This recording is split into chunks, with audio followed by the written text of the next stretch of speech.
everyone, this is Miss Iorillo and Miss Cortina, and we're here today to walk you through the Common Application. The first thing we'll be doing is going to the Common Application website, which is www.commonapp.org, and this will bring you to the home screen that you see in front of you. You will then click Create an Account in the top right-hand corner.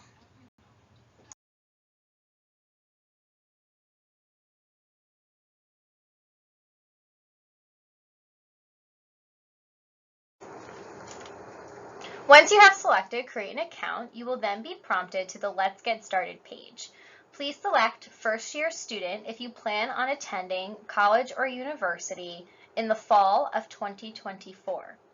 Then you will create your account by entering in the necessary information asked, including an email address, creating a password, and your legal first name, last name, date of birth, and address. After you fill out your personal information and agree to the terms, you will then be brought to your Common App home screen, which is always going to be your dashboard. So here you'll find some tips to get started, kind of the different tabs on the screen, the My Colleges, the Common Application itself,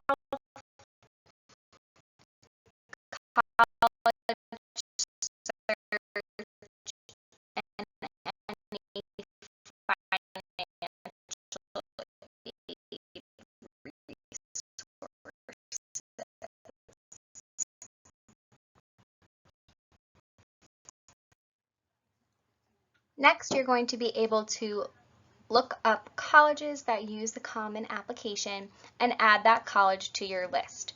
So in order to add a college to your list of schools that you are applying to, simply look up the college or school by their name and select by clicking the blue plus sign icon to the left. Once you have added your selected schools, they will appear on your dashboard, so you'll be able to see the university name. You can add your term or your admission plan for that specific college or university, the application, and the writing supplements if there are any to be completed. Next, we are going to complete the profile section of the Common Application itself.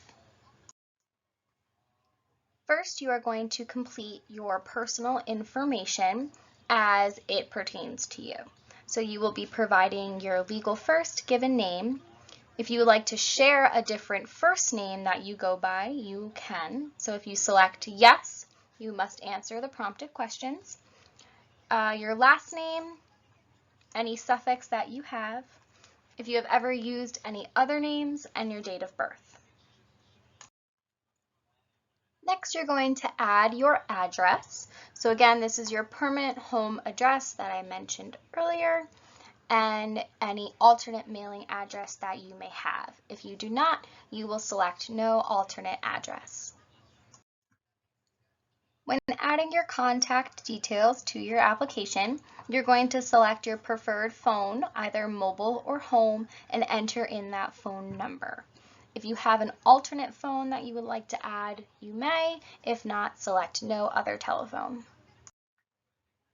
Now for the demographics section, you will again complete the information as it pertains to you. So you will select your gender, you may select more than one, your legal sex, pronouns that you use, again you can select more than one, your United States Armed Forces status, whether you are Hispanic or Latino, Latina, or Latinx. And then regardless of how you answered that question, you will then indicate how you identify yourself, where again, you may select one or more of the options. Next, you will indicate the number of languages that you are proficient in, ranging from 1 to 5. You will indicate the language and the proficiency that you have in that language. So if it's your first language, if you can speak, read, write, and just know that you can check off more than one box.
Next, for the geography and nationality portion of the Common Application, you are going to complete the information as it pertains to you.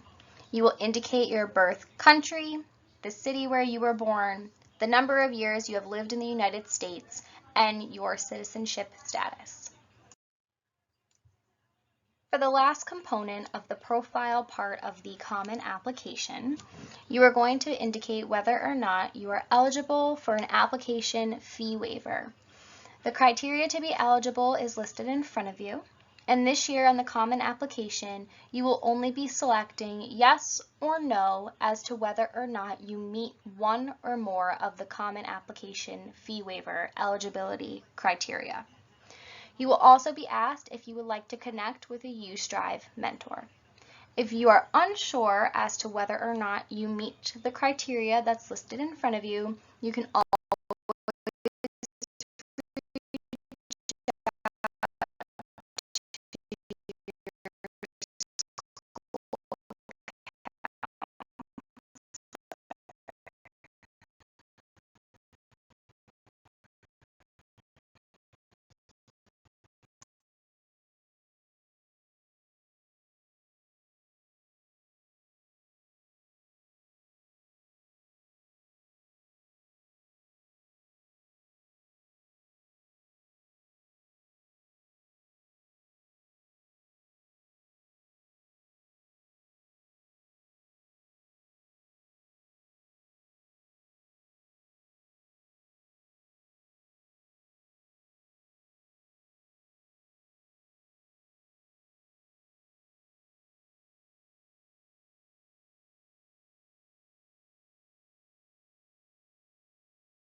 Now we will be moving on to the family part of the Common Application. The first part of the family portion of the application will ask about your household. So you will answer the questions that are prompted on the screen here. And just to make note, when all of your areas of the Common Application are complete, you will see a green check mark over to the left.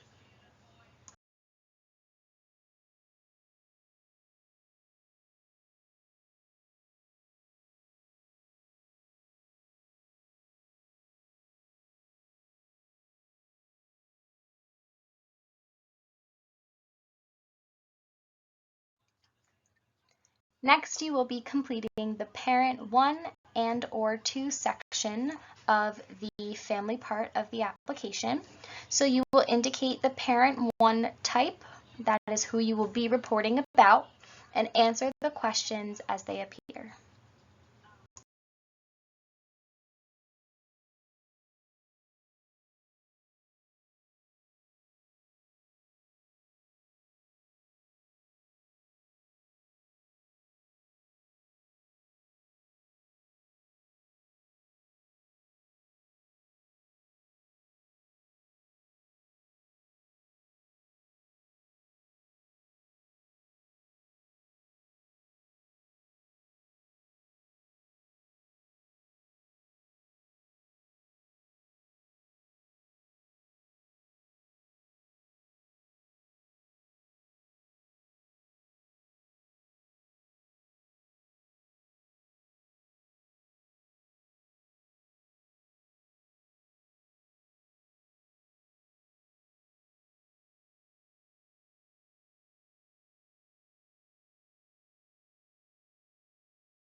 While the majority of the prompted questions for parent 1 and/or 2 are optional, it is recommended that you fill them out to the best of your knowledge. However, the most important question, parent type, must be completed.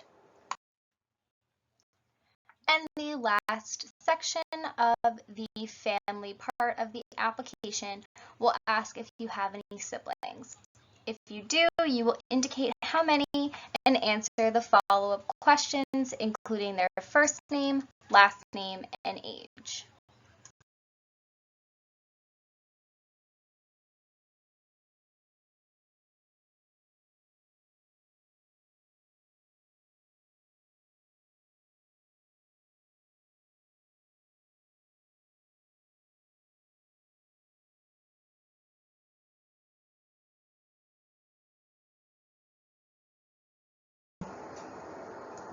Now we're going to begin the education section of the Common Application.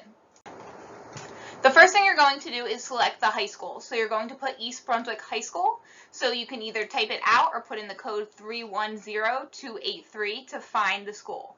Even if you went to Churchill, you are still putting East Brunswick High School here because your most recent high school. After that, you're going to put your date of entry.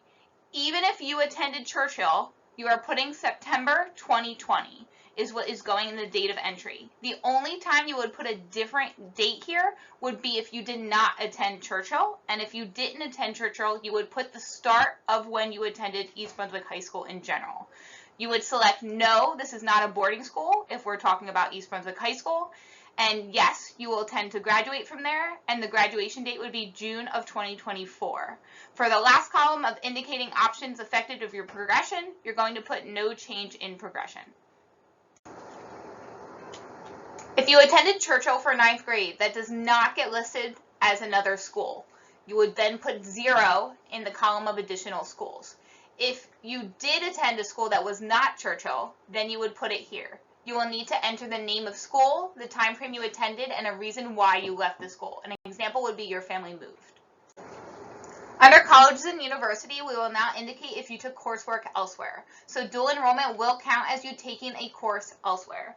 If you are going to take in the 2023-2024 school year college writing honors, it's going to be listed as taken at Rutgers School of Arts and Sciences. If you're going to take AP Psychology in the 2023-2024 school year, you're going to list that as the College of New Jersey. If you took any other dual enrollment class, that will be listed as Middlesex County College. Remember, it only counts as dual enrollment if you paid for the credits. So just because it says DCC on your transcript next to the course, if you did not physically pay for those credits, it will not count as dual enrollment here.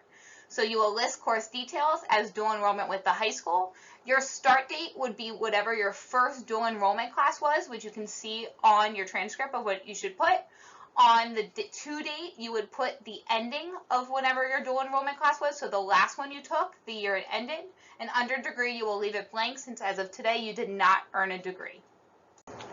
Your graduating class size is approximately 677, so you will list that there. Class rank is none. We do not rank at East Brunswick High School. Under GPA scale reporting, you would put 4. Under cumulative GPA, you will find that on your transcript. So in the bottom right-hand corner, you will see your cumulative GPA as of freshman, sophomore, and junior year.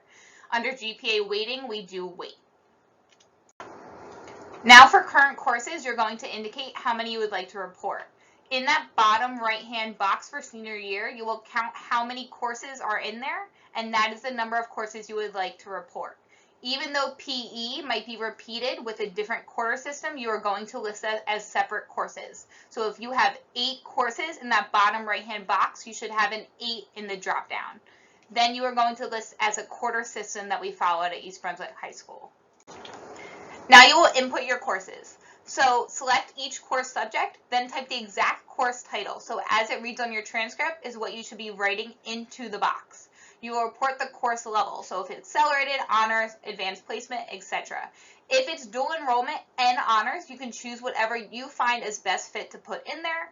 When selecting the course schedule, so right before we're putting in as a quarter system. So for example, physical education / health, we put in exactly as it said on the transcript, physical education 2Q. Then it's a regular standard course, and if it runs semester 1, you would put first quarter and second quarter. If it ran semester 2, you would put third quarter and fourth quarter. Remember, there's also another physical education that's 1Q, which means 1 quarter, so you would only put the 1 quarter that it runs. In this section, please include any academic honors you have received from 9th grade to present. The follow-up questions will ask you the honors received, the grade level when you received the honor, and a level of recognition. Please complete the following information as it pertains to you. Select 0 if you did not receive outside assistance with your application process. Your school counselor does not count as outside assistance. In this section, you'll be required to input your career interests and the highest degree you plan to earn. Please complete this to the best of your knowledge. Please note that CommonApp and the college you attend will not hold you to these answers. Now we will move on to the testing section of the Common Application. Testing is only one section of the Common Application, so it's pretty straightforward and to the point. In this section, you will self-report the college admissions tests that you have taken, SAT, ACT, SAT subject tests, and any AP scores for the tests that you have already taken and those you will plan to take in the future. It is your decision as to whether you report these scores through the Common Application. Just know that for the schools that require test scores, you will still need to send your scores through College Board for SATs or through the ACT portal. Always check to confirm if the college or university that you are applying to is test optional. Now for the activities section of the Common Application. So just like the testing section, the activities section of the Common Application is short, to the point. Here you will be able to report any activities that you have been a part of throughout your time in high school.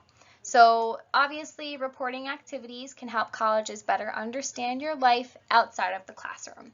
And some of the activities you might want to include are here on the screen for you, so such as arts and music, any clubs, hobbies, etc. If you do have any activities that you wish to report, you will then be required to provide the following information: the type of activity, the position or leadership description, the organization name. You'll describe the activity including what you accomplished and any recognition you received, participation grade levels, so either 9th through 12th grade, 10, 11, and 12, etc. The timing of the participation, whether it was during the school year or not, how many hours you spent per week, and the number of weeks you spent per year in that organization or activity, and if you intend to participate in a similar activity in college. Now we will begin the writing section of the Common Application. If the school you are applying to requires a personal essay, it will be displayed here. You will be able to choose from 7 different prompts. There will be an additional prompt to complete if you choose to. Make sure you read the personal essay instructions carefully before selecting a topic. Here you will see the essay prompts that are available this school year. Make sure you read them thoroughly before deciding which one you would like to select. We recommend that you put it into a Google Doc and write it there, and then copy and paste it in the box below. Here you'll be able to provide information as it relates to COVID-19 or other circumstances. We highly recommend that if it's allowing you to add information to your application, you use this opportunity to talk about yourself. Now it is time to complete the courses and grades section of the application. Some colleges or universities may require you to input all of the courses and grades received during your high school career. If this is the case, please ask your counselor for a copy of your transcript in order to fill out this section.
Now we're going to talk about the My Colleges tab, which is on your dashboard of your Common application.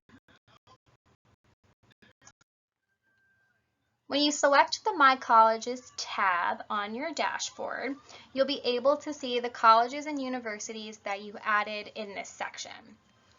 For each college or university, you'll be able to select a drop-down arrow, which will then provide you with 3 subcategories: questions, recommenders and FERPA, and review and submit the Common App. It is very important that you complete the FERPA, which we will do further on, as this will allow you to match your Common application to your specific Naviance account. You will need to fill out specific questions for each college or university that's in your My Colleges list. So for this slide, we're going to be filling out the questions for the College of New Jersey. You will answer the specific questions to that college or university as prompted on the screen.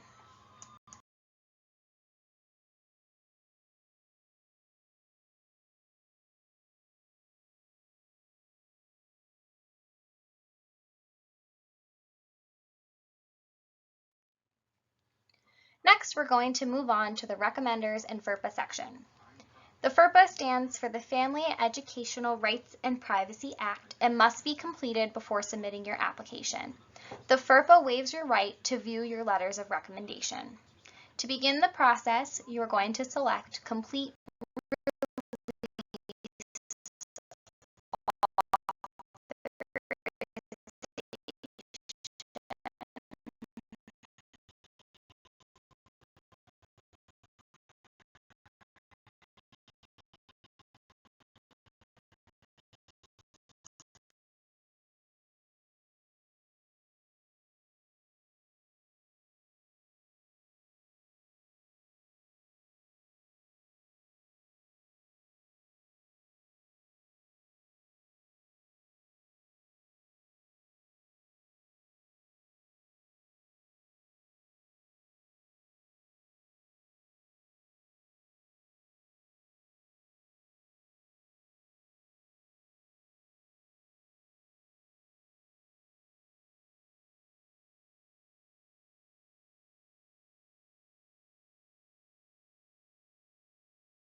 Once you select Complete Release Authorization, a pop-up window will appear explaining what the FERPA means. Please read and make sure to check off the box at the end.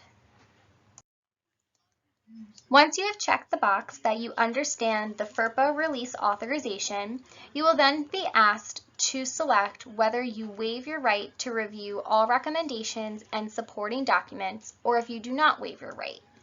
It is recommended that you waive your right to review all recommendations and supporting documents. You will then check that you understand that your waiver or no waiver selection pertains to all colleges to which you apply, and that your selections cannot be changed once you sign and click Save below. After you check off that box, you will provide your electronic signature and the date. After, you will then click Save and Close. Our last step of the Common application is to link it to your Naviance account. At this point, all that remains is your personal essay, any supplemental essays that may be required, and the college or university specific questions. Now we will go over how to link your Common Application and your Naviance account. First, log into your Naviance account, and if you're using a district device, click the single sign-on option. After you've logged into Naviance and you see the home screen, please select Colleges at the top and click Colleges I'm applying to under Apply to College. Now that you're in the Colleges I'm applying to screen, you will see a pink bar at the top. Click on Match Accounts on the right-hand side of your screen. Once you've clicked Match Accounts, Naviance will direct you to the Common Application login screen. Enter the email address and password you used to create your account. Once you've signed in, read the authorization statement and click I agree, then connect. You will then be redirected to Naviance. Please note that the FERPA agreement must be completed before matching accounts. Once your accounts are linked successfully, you will see a confirmation bar across the top of your screen. That concludes this year's presentation on the Common Application. If you have any further or more specific questions and would like to set up an individual meeting with your counselor, please reach out to them through email or make an appointment. Happy application season!